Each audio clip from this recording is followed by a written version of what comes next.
Hello everyone, welcome to FOC classes. This video is for class 11 Information Technology IT code 802. Students, आज के इस video में हम unit 1 computer organisation के remaining sessions session 3 and session 4 operating system and trouble shooting complete करने वाले हैं। इसके साथ ये चैप्टर हमारा कंप्लीट हो जाएगा एंड फिर आपको फर्दर चैप्टर्स की वीडियोस प्रोवाइड की जाएंगी।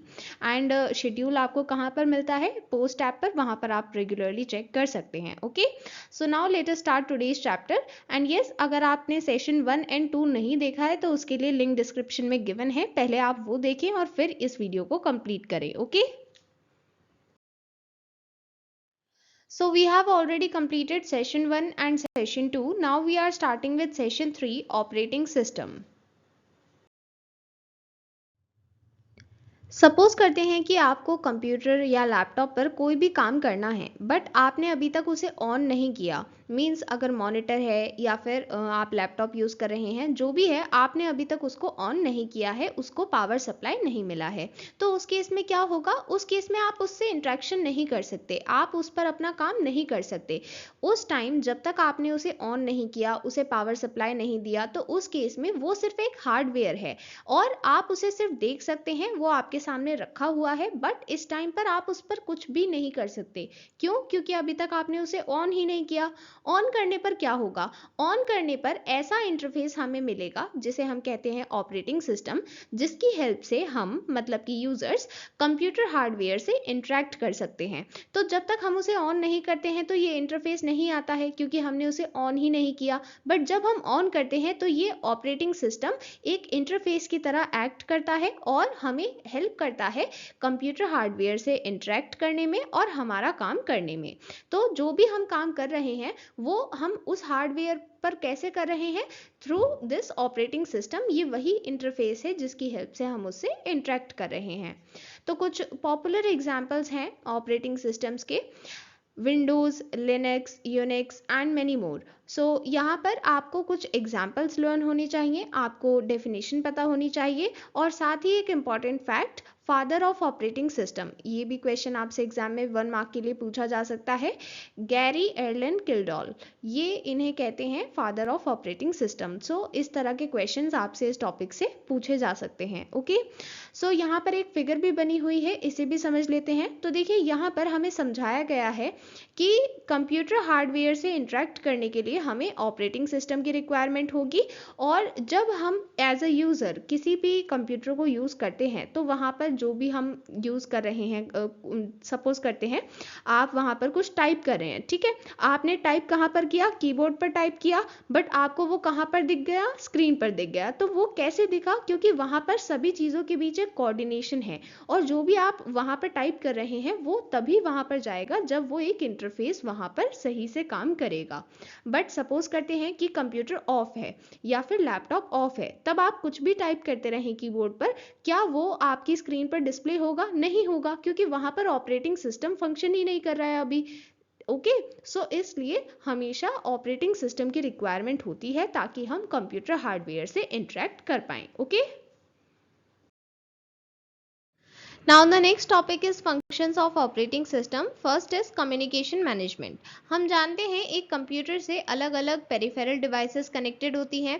तो जब हम उन पेरिफेरल डिवाइसेस को यूज़ करते हुए इनपुट प्रोवाइड करते हैं तो वो इनपुट कंप्यूटर तक कैसे जाता है? मीन्स अगर हमने लैपटॉप में कोई भी की प्रेस की है या फिर हमने कोई भी माउस क्लिक किया है, तो वो चीज़ वो कैसे कम्युनिकेट हो पा रही है कंप्यूटर को? Through the operating system. तो ऑपरेटिंग सिस्टम के पास होते हैं ड्राइवर्स मतलब ऐसे स्पेशल प्रोग्राम जो बताते हैं कि कौन सी डिवाइस है, मतलब वो उसे रिकॉग्नाइज करते हैं, और साथ ही उसकी प्रॉपर्टीज भी बताते हैं ऑपरेटिंग सिस्टम को, जिसकी हेल्प से ये सभी कम्युनिकेशन को मैनेज कर पाता है। मींस जितनी भी डिवाइसेस कनेक्टेड हैं उन सभी से प्रॉपरली कम्युनिकेट कर पाएगा, जो भी इनपुट दिया जा रहा है, आउटपुट दिया जा रहा है, वो सभी चीज़ें प्रॉपरली हो पाएंगी। इसके बाद नेक्स्ट है रिसोर्स मैनेजमेंट। रिसोर्स मैनेजमेंट का मतलब है कि जब भी हम कोई प्रोसेस एग्जीक्यूट करते हैं, सपोज करते हैं कि हमने कोई भी प्रोग्राम ओपन किया है जहां पर हम एक प्रोजेक्ट रन कर रहे हैं, ठीक है, तो अब प्रोजेक्ट को रन करने में कितनी मेमोरी एलोकेट की जाएगी, कितना सीपीयू वहाँ पर एलोकेट किया जाएगा, ये सभी चीज़ें वहाँ पर कौन डिसाइड करता है? Operating system.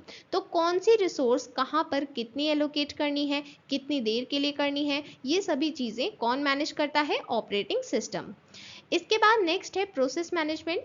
तो कई बार ऐसा होता है कि एक ही टाइम पर मल्टीपल प्रोसेस रन कर रहे हैं, तो वो मल्टीपल प्रोसेस किस तरह से रन किए जाएंगे, क्या सीक्वेंस होगा, कौन सा प्रोसेस कितनी देर में फिनिश हो जाएगा, किस तरह से आउटपुट मिलेगा, इन सभी प्रोसेस को कौन मैनेज करता है? Operating system. इसके बाद नेक्स्ट है फाइल मैनेजमेंट। सो हम जानते हैं कि जब भी हम कोई भी डेटा स्टोर करते हैं, लाइक हमने कोई फाइल बनाई, कोई फोल्डर बनाया, तो वो हम कहाँ पर स्टोर कर रहे हैं? हार्ड डिस्क पर। तो वो हार्ड डिस्क पर जब हमने स्टोर किया, तो उस चीज़ को मैनेज कौन कर रहा है? Operating system.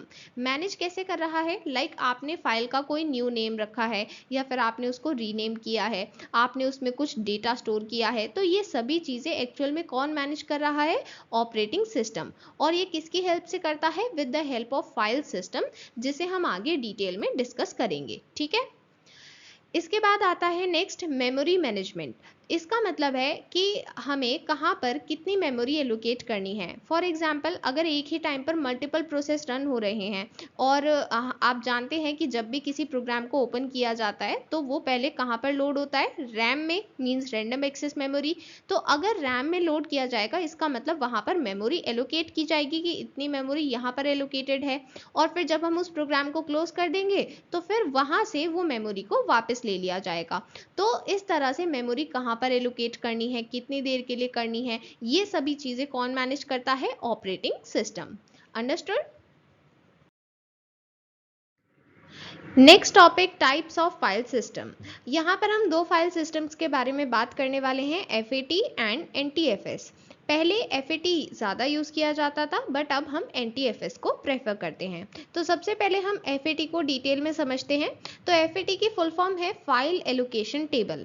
ये फाइल सिस्टम हम तब यूज़ करते हैं जब हमें हार्ड डिस्क पर फाइल ऑर्गेनाइज करनी है, स्टोर करनी है, बट इसके कुछ लिमिटेशंस थे, जिसकी वजह से हमने NTFS को इंट्रोड्यूस किया और अब हम उसे प्रेफर करते हैं। तो जब हम file allocation table means FAT file system की बात करते हैं, तो यहाँ पर दो टाइप्स हम जनरली देखते हैं, FAT16 एंड FAT32। तो ये दोनों कब कब यूज किए जाएंगे? इनके आगे ये जो नंबर लिखा हुआ है, ये क्या इंडिकेट कर रहा है? ये बता रहा है कि डेटा स्टोर करने के लिए हमने कितने बिट्स यूज किए हैं। अगर 16 बिट्स यूज किए हैं तो वो FAT16 है, और 32 बिट्स यूज किए हैं तो FAT32 है। सो यहाँ पर FAT सिस्टम्स को नेम किया गया है कि वहाँ पर डेटा स्टोर करने के लिए कितने नंबर ऑफ बिट्स यूज किए जाएंगे, उसी के बेसिस पर अलग अलग FAT सिस्टम्स का नेम किया गया है। इसके बाद आता है NTFS, new technology file system. So जो हमें लिमिटेशंस देखने को मिले FAT में, वो सॉल्व हुए NTFS की हेल्प से, जहां पर हमें इसके कंपैरिजन में एडवांटेजेस मिले। जैसे यहाँ पर लार्जर फाइल साइज सपोर्टेड थे, बट यहाँ पर FAT की बात करें तो यहाँ पर एक लिमिट थी कि आप इतना ही फाइल साइज स्टोर कर सकते हैं, बट अब आप ज़्यादा लार्जर फाइल्स भी वहाँ पर स्टोर कर सकते हैं। इसके बाद इसमें सिक्योरिटी फीचर्स भी इम्प्रूव हुए, एंड अगर इन केस सिस्टम क्रैश करता है, तो उस केस में फास्टर रिकवरी भी हो पाती है फाइल्स की। सो इसलिए ओवरऑल हम NTFS को प्रेफर करते हैं, क्योंकि इसके एडवांटेजेस है in comparison to FAT। Okay, now proceeding to next topic, types of operating system। Single tasking and multitasking, name से पता चल रहा है। जब सिंगल टास्किंग ऑपरेटिंग सिस्टम की बात करेंगे, तो यहाँ पर एक टाइम पर आप एक ही टास्क परफॉर्म कर सकते हैं, बट अगर हम मल्टीटास्किंग ऑपरेटिंग सिस्टम यूज कर रहे हैं, तो वहाँ पर साइमल्टेनियसली मल्टीपल टास्क रन हो सकते हैं, एग्जीक्यूट हो सकते हैं। इसके बाद नेक्स्ट आता है single user and multi user. Single user operating system में सिर्फ एक ही यूजर सपोर्टेड होता है, मींस उसमें हम दूसरा यूजर उसके लिए अकाउंट क्रिएट नहीं कर सकते, एंड दूसरा यूजर उसे यूज नहीं कर सकता है। बट अगर मल्टी यूजर ऑपरेटिंग सिस्टम है, तो वहां पर मल्टीपल यूजर सपोर्टेड होते हैं। लाइक आपने देखा होगा कई बार कुछ पर्टिकुलर कंप्यूटर को जब आप ओपन करेंगे, तो आपके सामने ऑप्शंस होते हैं कि आपको कौन से यूजर अकाउंट में लॉग इन करना है, राइट? तो इसी तरह से वहां पर एक्चुअल में कौन सा ऑपरेटिंग सिस्टम वर्क कर रहा है? दैट इज मल्टी यूजर, क्योंकि वहां पर मल्टीपल यूजर सपोर्टेड है। ओके, सो हम बात करते हैं यहाँ पर रियल टाइम ऑपरेटिंग सिस्टम की। इसको आप एक एग्जाम्पल से समझ सकते हैं। जब ऑपरेशन सिंदूर के बाद एनिमी की तरफ से और एयर अटैक करने की कोशिश की गई, तब एयर अटैक होने से पहले ही हमारे रियल टाइम ऑपरेटिंग सिस्टम ने उसको एनालाइज किया कि हाँ, यहाँ से एनिमी का एयरक्राफ्ट आ रहा है, और उसे पहले ही डिस्ट्रॉय कर दिया। इसका मतलब यहाँ पर हुआ क्या कि जैसे ही हमें सिग्नल मिला कि यहाँ पर एनिमी एयरक्राफ्ट आ रहा है, वैसे ही एंटी एयरक्राफ्ट मिसाइल सिस्टम ने क्या किया, उस चीज को डिस्ट्रॉय कर दिया। तो यही काम होता है रियल टाइम ऑपरेटिंग सिस्टम का, कि वो रियल टाइम में रिस्पॉन्स देता है। मतलब जैसे ही हमें सिग्नल मिला, हम उसी टाइम रिस्पॉन्स कर देते हैं, उसमें कोई भी डिले नहीं होता। This is called real time operating system. Then next is batch processing system. बैच प्रोसेसिंग सिस्टम में जैसा कि यहाँ पर नेम है बैच, तो ये बैच क्यों है, क्योंकि यहाँ पर जो सिमिलर जॉब्स होंगी, जॉब्स का मतलब टास्क, तो सिमिलर टास्क को एक साथ एक ग्रुप मतलब एक ब्लॉक बना दिया जाएगा, और तब उस ब्लॉक को एग्जीक्यूशन के लिए दिया जाएगा। और फिर क्योंकि हमने ऑलरेडी जो भी सिमिलर जॉब्स थी उनको एक ग्रुप की तरह दिया है, तो वहाँ पर हमें इतना ज़्यादा इंटरवेन नहीं करना पड़ेगा, इंटरफेयर नहीं करना होगा। एक एक जॉब पिक की जाएंगी और उन्हें एग्जीक्यूट किया जाएगा जैसे हमने उन्हें दिया है। तो इसलिए बैच प्रोसेसिंग सिस्टम में यूजर का इंटरवेंशन बहुत कम होता है बट बहुत कम होता है। तो बैच प्रोसेसिंग सिस्टम में हमें याद रखना है, जो सिमिलर टास्क होंगे वो एक जगह एक ब्लॉक में क्लब कर दिए जाएंगे, ग्रुप कर दिए जाएंगे, और फिर उन्हें एग्जीक्यूशन के लिए दिया जाएगा। Okay, now let us start the next topic, that is session 4, troubleshooting and utilities. Computer से रिलेटेड डिफरेंट प्रॉब्लम सभी ने फेस की हैं कंप्यूटर्स को यूज़ करते टाइम। लाइक कभी कभी हम जो एप्लीकेशन रन करते हैं वो या तो फ्रीज हो जाती है, काम नहीं करती, या फिर हैंग हो जाता है, कंप्यूटर फ्रीज हो जाता है, लाइक कंप्यूटर ही वर्क नहीं कर रहा, हम कहीं भी क्लिक कर रहे हैं वहाँ पर कुछ क्लिक हो ही नहीं रहा है। या फिर हो सकता है सीपीयू में कोई प्रॉब्लम आ जाए, कभी कभी इंटरनेट कनेक्टेड नहीं शो करता, हम ट्राई करते भी हैं कनेक्ट करने का, वो तब भी कनेक्ट नहीं कर पाता। तो इस तरह के डिफरेंट प्रॉब्लम्स हम फेस करते हैं कंप्यूटर से रिलेटेड। तो इसी चीज़ को सॉल्व करने के लिए हम इंट्रोड्यूस करते हैं ट्रबल शूटिंग। तो ट्रबल शूटिंग नेम से समझ में आ रहा है कि यहाँ पर जो भी ट्रबल है, मीन्स जो भी प्रॉब्लम है, हम उसको सॉल्व करने वाले हैं। अंडरस्टूड? सो ट्रबल शूटिंग एक ट्रायल एंड एरर प्रोसेस है। मीन्स यहाँ पर सबसे पहले हम खुद से ट्राई करते हैं, सोचते हैं कि क्या कॉज हो सकता है। लाइक सपोज करते हैं कि आप कुछ भी टाइप कर रहे हैं कीबोर्ड से, बट वो आपको स्क्रीन पर शो नहीं हो रहा, तो इसकी क्या क्या पॉसिबल रीजंस हो सकते हैं। हो सकता है कि आपने कीबोर्ड को कनेक्ट ही नहीं किया है कंप्यूटर से, राइट। सो इस तरह से डिफरेंट प्रॉब्लम्स हो सकते हैं। तो सबसे पहले आपको सोचना है कि प्रॉब्लम आई है तो उसका कॉज क्या है, और जो आपको कॉज लग रहा है आप उसे चेक करें, और अगर उसमें कोई मिस्टेक है, कोई प्रॉब्लम है, तो आप उसे करेक्ट करें। तो इस तरह से हम यहाँ पर बार बार ट्राई करते हैं, और अगर हमें कोई एरर मिलता है फिर भी, तो हम फिर से ट्राई करते हैं। तो इसलिए हमने कहा है इसे ट्रायल एंड एरर प्रोसेस, क्योंकि यहाँ पर ज़रूरी नहीं है आपको एक ही बार में समझ में आ जाए कि क्या प्रॉब्लम है। हो सकता है वहाँ पर कुछ और प्रॉब्लम हो और आप कुछ और सोच रहे हो, तो इसलिए यहाँ पर आपको बार बार ट्राई करना होगा, अलग अलग रीजंस के बारे में सोचना होगा, और फिर उनको सॉल्व करना होगा। And to be on a safer side, आपको पता है कि आपकी फाइल्स बहुत इंपॉर्टेंट हैं। लाइक हो सकता है आपकी कंपनी की फाइल्स हैं या फिर आपकी पर्सनल फाइल्स हैं, बट बहुत इंपॉर्टेंट हैं। तो ऐसे में इंपॉर्टेंट फाइल्स का ऑलरेडी बैकअप लेकर रखना चाहिए, क्योंकि हो सकता है कि आपका जो डेटा है वो ना वापस मिल पाए, प्रॉब्लम सॉल्व ना हो पाए, और उसकी वजह से अगर आपकी इंपॉर्टेंट फाइल्स मिस हो गई, डेटा डिलीट हो गया, तो फिर आपको ही उसमें लॉस होगा। इसलिए आपको हमेशा एक बैकअप लेकर रखना है किसी भी एक्सटर्नल सोर्स में। लाइक कोई एक्सटर्नल हार्ड डिस्क हो सकती है, पेन ड्राइव हो सकती है। तो अगर आपके पास बैकअप रहेगा, तो अगर प्रॉब्लम सॉल्व नहीं भी हो पाई, तब भी आपके पास डेटा रहेगा। ओके, सो अब हम फर्दर टॉपिक्स और क्वेश्चन आंसर्स को कंबाइन करके ये चैप्टर कवर करने वाले हैं। तो यहाँ पर हमने सभी बैक एक्सरसाइज क्वेश्चंस को और चैप्टर के टॉपिक्स को कंबाइन कर दिया है, ठीक है। तो आपके सभी टॉपिक्स कवर हो जाएंगे in the form of question answer. So सबसे पहला क्वेश्चन है, list some common trouble shooting steps that you should keep in mind. तो सबसे पहला, close running programs that are not being currently used. तो यहाँ पर अगर ऐसा कोई भी प्रोग्राम है जो आप यूज़ नहीं कर रहे हैं बट वो फिर भी आपने ओपन कर रखा है, तो आप उसे क्लोज कर दें, क्योंकि जब आप सिर्फ एक ही प्रोग्राम पर काम कर रहे हैं बट बैकग्राउंड में आपने बहुत सारे प्रोग्राम्स ओपन किए हुए हैं, तो क्या होगा, वहाँ पर रिसोर्सेज तो एलोकेटेड है ना, तो इस वजह से हो सकता है कि कंप्यूटर प्रॉपरली फंक्शन ना करे। तो इसलिए जो प्रोग्राम्स आप यूज़ नहीं कर रहे हैं उन्हें बंद कर दें। इसके बाद केबल्स को चेक करें, क्योंकि कई बार जैसे आपने कुछ टाइप किया कीबोर्ड से बट वो टाइप नहीं हुआ, हो सकता है कि कीबोर्ड कनेक्टेड ही नहीं हो, तो इसके लिए आप उसका केबल चेक करें कि वो कनेक्टेड भी है या फिर नहीं। अब ये चेक करना है कि प्रॉब्लम सॉल्व हो गई है या फिर नहीं, तो इसके लिए आपको स्टेप्स रिपीट करने होंगे। मीन्स अगर आप कुछ टाइप कर रहे थे और अब आपने कीबोर्ड को कनेक्ट कर दिया है, तो अब आप फिर से टाइप करके ही चेक करें कि क्या अब टाइप हो पा रहा है। और अगर फिर भी कुछ प्रॉब्लम आती है तो आप हेल्प यूज़ कर सकते हैं। हेल्प जनरली आपको हर एक एप्लीकेशन में मिलता है। लाइक आप कोई भी एप्लीकेशन सॉफ्टवेयर यूज़ कर रहे हैं तो वहाँ पर आपको एक हेल्प का बटन या फिर एक हेल्प का टैब मिलता है, जहाँ पर आप क्लिक करते हैं तो आपको जो भी कॉमन प्रॉब्लम्स फेस की जाती हैं उनके सॉल्यूशंस बताए जाते हैं। और अगर आपको कोई और प्रॉब्लम है जो वहाँ पर लिस्टेड नहीं है, तो आप वो भी वहाँ पर पूछ सकते हैं। और कई बार ऐसा भी होगा कि आपको एरर मैसेज सामने से शो किया जाता है। मीन्स कभी कभी जैसे हम कोई एप्लीकेशन रन कर रहे हैं और हमने उसमें कुछ एग्जीक्यूट किया या फिर कुछ रन किया और एकदम से ही वहाँ पर एक एरर मैसेज आ जाएगा, तो उस एरर मैसेज को आप रिकॉर्ड कर लें सो दैट आपको पता चले कि वहाँ पर एक्चुअल एरर क्या है और फिर आप उस चीज़ को सॉल्व कर पाएँ। क्योंकि हो सकता है कि वो एरर मैसेज डिस्प्ले करने के बाद एकदम से डिसअपेयर हो जाए, तो इसलिए आप उसको रिकॉर्ड कर लें एंड फिर उस पर काम करें, मतलब उसको सॉल्व करें। नेक्स्ट क्वेश्चन, यहाँ पर आपको बताना है कि अगर मॉनिटर कोई डिस्प्ले शो नहीं कर रहा है या फिर स्क्रीन ब्लैंक है, तो उस केस में आपको क्या क्या करना चाहिए।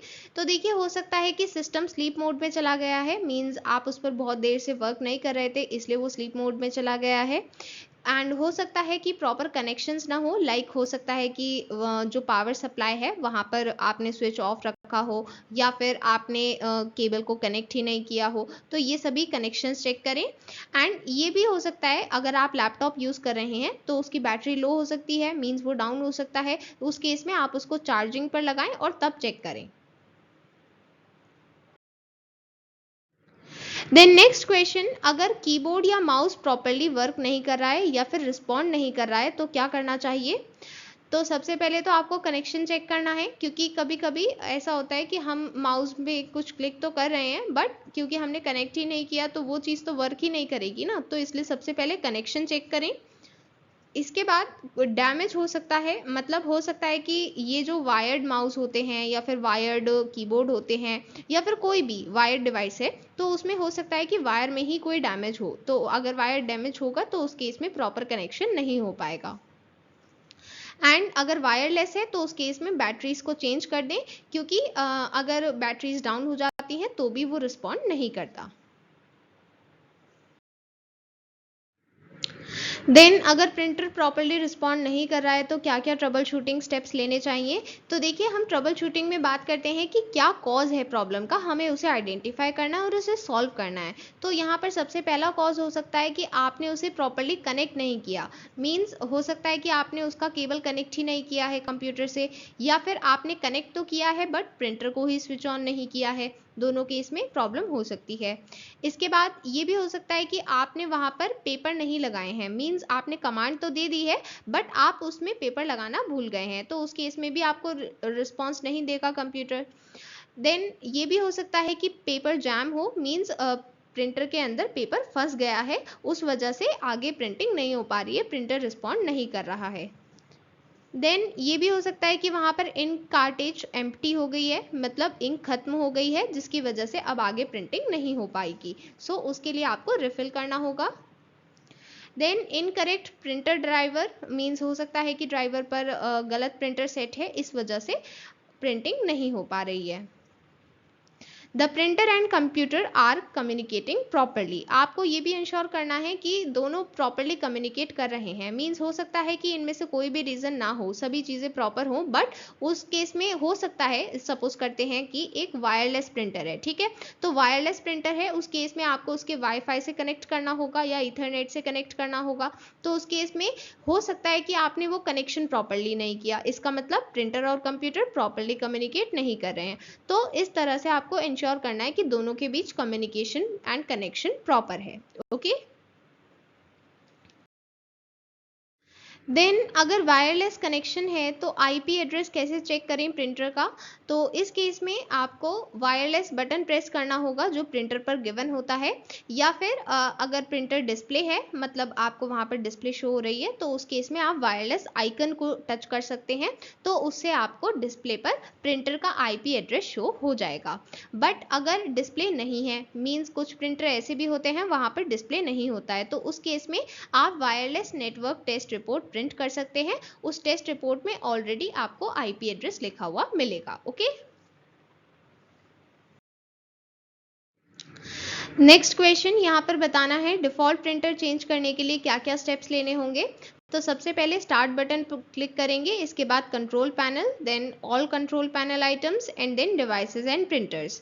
अब आपको यहाँ पर सारे प्रिंटर शो हो जाएंगे। इसके बाद आप राइट क्लिक करें उस आइकन पर जो उस प्रिंटर को इंडिकेट करता है जिसे आप डिफ़ॉल्ट सेट करना चाहते हैं। सो सपोज करते हैं कि ए प्रिंटर है, तो ए प्रिंटर के जो आइकन है उस पर आप राइट क्लिक करें, फिर एक पॉपअप मेन्यू आपको दिखेगा, वहां पर सेट एज डिफॉल्ट प्रिंटर पर क्लिक करना है, तो ये डिफॉल्ट प्रिंटर की तरह सेट हो जाएगा। देन नेक्स्ट क्वेश्चन, क्या क्या रीजंस हो सकते हैं कि प्रिंट जॉब्स रॉन्ग प्रिंटर पर जा रही हैं? मींस कभी कभी ऐसा होता है कि एक ही नेटवर्क पर हमने मल्टीपल प्रिंटर्स कनेक्ट किए हुए हैं, लाइक एक ही कंप्यूटर है और हमने उससे मल्टीपल प्रिंटर्स को कनेक्ट किया हुआ है, तो हो सकता है कि जो हमने कमांड दी है प्रिंट के लिए वो रॉन्ग प्रिंटर पर चली जाए। ऐसा कब हो सकता है? हो सकता है कि आपने डिफ़ॉल्ट प्रिंटर कोई और सेट किया हुआ है, लाइक आपने डिफ़ॉल्ट प्रिंटर सेट किया हुआ है बी, बट आपको कमांड देनी थी ए पर, तो उस केस में क्या करेंगे, डिफ़ॉल्ट प्रिंटर को चेंज कर सकते हैं, क्योंकि अगर आप बाय डिफ़ॉल्ट देखेंगे, मतलब जैसे ही डायलॉग बॉक्स ओपन होगा प्रिंट के लिए, तो वहाँ पर डिफ़ॉल्ट प्रिंटर ही सेलेक्टेड होगा, तो इसलिए आपको बार बार वो चेंज ना करना पड़े, इसके लिए आप डिफ़ॉल्ट प्रिंटर को ही चेंज कर दें, सो दैट जब भी आप कमांड दें तो वो डिफ़ॉल्ट प्रिंटर पर जाए। एंड दूसरा ऑप्शन है कि अगर आपको डिफ़ॉल्ट प्रिंटर चेंज नहीं करना, तो सिर्फ करंट जॉब के लिए, मतलब जो आपको करंट टास्क करना है उसके लिए आप दूसरा प्रिंटर सेलेक्ट कर लें।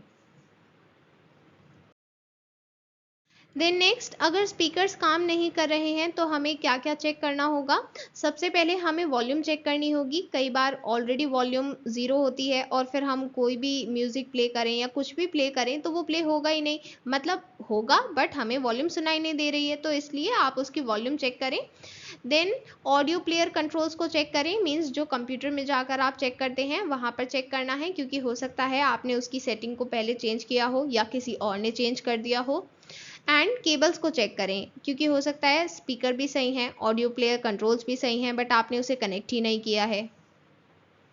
देन कई बार ऐसा भी हो सकता है कि आपके स्पीकर्स में प्रॉब्लम हो, तो वो चीज़ आप कैसे आइडेंटिफाई करेंगे? उसके लिए आप हेडफोन से सुन सकते हैं। अगर आपको हेडफोन से सुनाई दे रहा है, इसका मतलब स्पीकर्स में कुछ प्रॉब्लम है, तो उस केस में आपको सर्विस इंजीनियर से हेल्प लेनी होगी। ओके।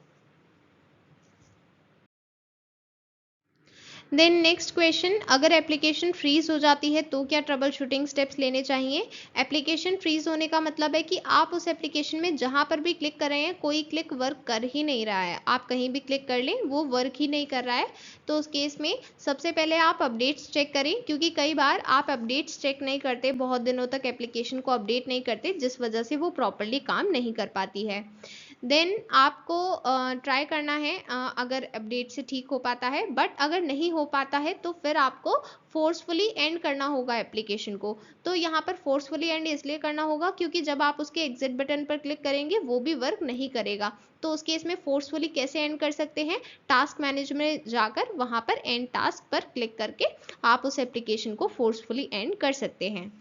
इसके बाद कंप्यूटर को रीस्टार्ट करें और फिर से चेक करें, एंड प्रोबेबली इस बार एप्लीकेशन प्रॉपरली वर्क करेगा।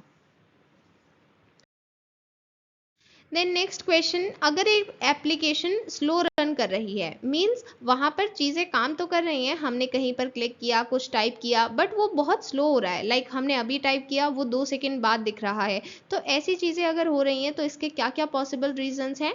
हो सकता है कि वहां पर अपडेट अवेलेबल हो बट आपने अपडेट नहीं किया है, एंड हो सकता है कि एप्लीकेशन फ्रीज हो गई है। उस केस में आपको लगेगा कि ये स्लो रन कर रही है, बट हो सकता है कि वो फ्रीज कर जाए। तो उस केस में वही स्टेप्स लेने होंगे जो अभी हमने डिस्कस किए। एंड इसको सॉल्व करने के लिए आप क्या करें, अगर सिंपली एप्लीकेशन बंद हो पाती है तो ठीक है, वरना आप उसको फोर्सफुली एंड करें टास्क मैनेजर की हेल्प से, एंड फिर कंप्यूटर को रीस्टार्ट करें, प्रोबेबली उसके बाद सही रन करेगी। Okay. Then next topic, utilities. Utilities ऐसे स्पेशल प्रोग्राम्स होते हैं जो कंप्यूटर सिस्टम को एफिशिएंटली वर्क करने में हेल्प करते हैं। ये कंप्यूटर सिस्टम की परफॉर्मेंस को इम्प्रूव करते हैं, साथ ही कंप्यूटर को वायरस से प्रोटेक्ट करते हैं, सिक्योरिटी प्रोवाइड करते हैं like antivirus. Then manage disc space, हम जानते हैं जो भी हमारा डेटा स्टोर हो रहा है वो कहाँ पर स्टोर हो रहा है, डिस्क पर, तो उस स्पेस को मैनेज करना। And then free disk space, means अगर हमें ये देखना है कि कितना फ्री स्पेस बचा है तो वो भी हम यूटिलिटीज़ की हेल्प से जान सकते हैं, देख सकते हैं। नाउ नेक्स्ट क्वेश्चन, अब हम यूटिलिटीज़ के क्वेश्चंस अटेम्प्ट करने वाले हैं। तो सबसे पहले क्वेश्चन में आपको बताना है कि कंप्यूटर पर फ्री डिस्क स्पेस कैसे चेक करना है। इसके लिए माय कंप्यूटर या फाइल एक्सप्लोरर आइकन पर जाएंगे। इसके बाद आपको hard disk partition CND show किया जाएगा। देन सी ड्राइव का फ्री स्पेस देखने के लिए यहाँ पर सी ड्राइव पर एक बार लेफ्ट क्लिक करेंगे और फिर राइट क्लिक करेंगे तो एक पॉपअप मेन्यू दिखेगा, वहाँ पर आप प्रॉपर्टीज ऑप्शन को सेलेक्ट करेंगे। इसके बाद एक एप्लीकेशन खुल जाएगी एंड यहाँ पर आपको जनरल टैब पर क्लिक करना है। तो इसमें आपको एक पाई चार्ट शो किया जाएगा जहाँ पर फ्री और ऑक्यूपाइड दोनों स्पेस शो किए जाएंगे। Okay. Then next question, how do we remove temporary files. इसके लिए सबसे पहले स्टार्ट बटन पर क्लिक करें, then control panel, then all control panel items, then network and sharing centre. इसके बाद लिंक इंटरनेट ऑप्शंस पर क्लिक करना है and then internet properties dialog box open हो जाएगा। यहाँ पर जनरल टैब पर जाएंगे और ब्राउजिंग हिस्ट्री, उसके नीचे आपको एक ऑप्शन मिलेगा delete browsing history on exit, इसको चेक कर देंगे और फिर आप डिलीट बटन पर क्लिक कर देंगे और इसकी हेल्प से ब्राउजिंग हिस्ट्री डिलीट हो जाएगी, मींस जो भी टेम्परेरी फाइल्स वहाँ पर स्टोर थी वो डिलीट हो जाएंगी। ओके। एंड इसी तरह से आपको स्टेप्स एग्जाम में भी मेंशन करने हैं। ओके। देन नेक्स्ट क्वेश्चन, सबसे पहले हमें ये बताना है कि डिस्क डिफ्रेगमेंटेशन क्या होता है, क्यों रिक्वायर्ड है और ये कैसे अचीव करना है, मतलब इसके लिए क्या स्टेप्स हैं। तो देखिए, हमें पता है कि कभी कभी हम अपनी फाइल्स में कुछ चेंजेस करते हैं। जैसे आपने एक डॉक्यूमेंट बनाया, अब उस डॉक्यूमेंट में आपने 10 पैराग्राफ्स लिखे थे और कुछ इमेजेस डाली थी, बट आपने इमेजेस को बाद में डिलीट कर दिया। तो अब क्या होगा, इसकी वजह से इंफॉर्मेशन चेंज हुई है।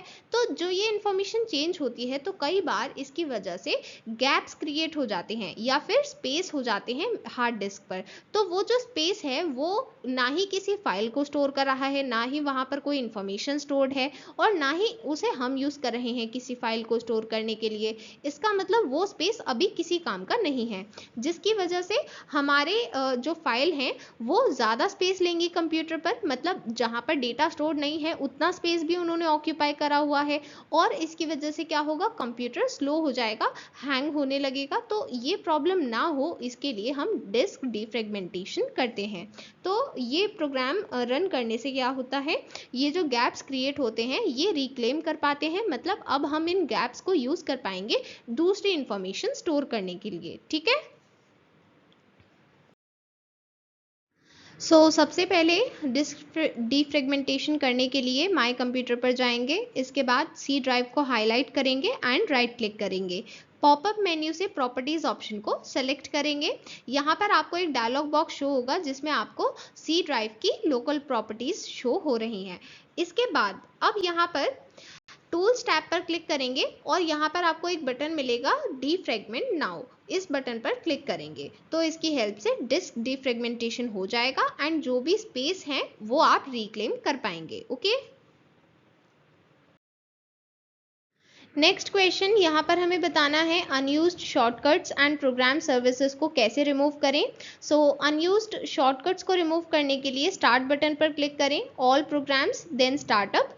फिर इसके बाद जो भी शॉर्टकट आपको रिमूव करना है उस पर राइट क्लिक करें एंड देन डिलीट प्रेस करें, तो वो डिलीट हो जाएगा। ओके, इसके बाद अगर अनयूज्ड प्रोग्राम सर्विसेज को डिसेबल करना है तो वो कैसे करेंगे। सबसे पहले अनयूज्ड प्रोग्राम सर्विस को स्टॉप करना है और फिर उसको डिसेबल करना है। तो स्टॉप कैसे करेंगे, इसके लिए स्टार्ट बटन पर क्लिक करें, then control panel, then administrative tools and then services. अब यहाँ पर आपको सारे प्रोग्राम और सर्विसेज दिख जाएंगे, ठीक है। तो यहाँ पर आप हर एक प्रोग्राम और सर्विस को क्लिक करेंगे और उसके साथ सेम प्रोसीजर रिपीट करेंगे जो अब यहाँ पर बताया जाएगा। तो आपको उस सर्विस पर क्लिक करना है तो वो हाईलाइट हो जाएगी, वहाँ पर स्टॉप लिंक पर क्लिक करना है और जब आप स्टॉप लिंक पर क्लिक करते हैं तो वो स्टॉप हो जाती है, रन नहीं होती है, ठीक है। इसके बाद आपको डिसेबल करना होगा। डिसेबल करने के लिए उसे डबल क्लिक करें जो आपने स्टॉप कर दिया है और फिर आप उसके स्टार्टअप टाइप को चूज करेंगे डिसेबल्ड और फिर ओके पर क्लिक कर देंगे। तो हमने यहाँ पर अनयूज्ड प्रोग्राम सर्विस को स्टॉप भी कर दिया है और डिसेबल भी कर दिया है। ओके, इसके बाद नेक्स्ट है how can we check the network connectivity of system. तो देखिए इस तरह का सिंबल आपको डिस्प्ले होता है जब नेटवर्क कनेक्टिविटी नहीं होती है, मींस आप वाईफाई से इंटरनेट से कनेक्टेड नहीं हैं, तो आपको इस तरह का सिंबल शो होता है। तो इसके लिए सिंपली आपको इंटरनेट कनेक्शन चेक करना होगा अगर आपको नेटवर्क कनेक्टिविटी चेक करनी है, जो आपको नेटवर्क आइकन में टास्क बार में दिख जाती है। इस तरह का आइकन होता है एंड ये बॉटम राइट पर अवेलेबल होता है। Okay, then next question, explain how you would check the validity of the IP address। इसके लिए स्टार्ट बटन पर जाएं, देन सर्च बॉक्स में टाइप करें CMD, देन प्रेस एंटर। इसके बाद कमांड प्रॉम्प्ट ओपन हो जाएगा, यहाँ पर टाइप करना है IP config। इसके बाद एंटर प्रेस करेंगे तो आपको सभी डिटेल्स शो हो जाएंगी। ओके, देन नेक्स्ट क्वेश्चन, कैसे चेक करें कि network fly lead properly work कर रही है या फिर नहीं।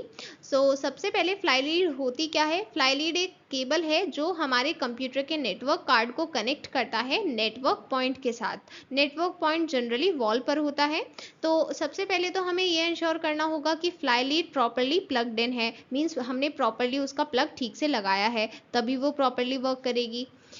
इसके बाद ये भी हो सकता है कि वो प्रॉपरली वर्क नहीं कर रही है तो हमारी फ्लाई लीड में कोई प्रॉब्लम हो, डैमेज हो, तो वो चेक करने के लिए आप किसी और से फ्लाई लीड बोरो करें एंड फिर स्टेप्स को रिपीट करें। तो अगर स्टेप्स रिपीट करने पर सही काम हो रहा है, इसका मतलब आपकी फ्लाई लीड में गलती है, प्रॉब्लम है, तो उस चीज़ के लिए आप नेटवर्क एडमिनिस्ट्रेटर से हेल्प ले सकते हैं।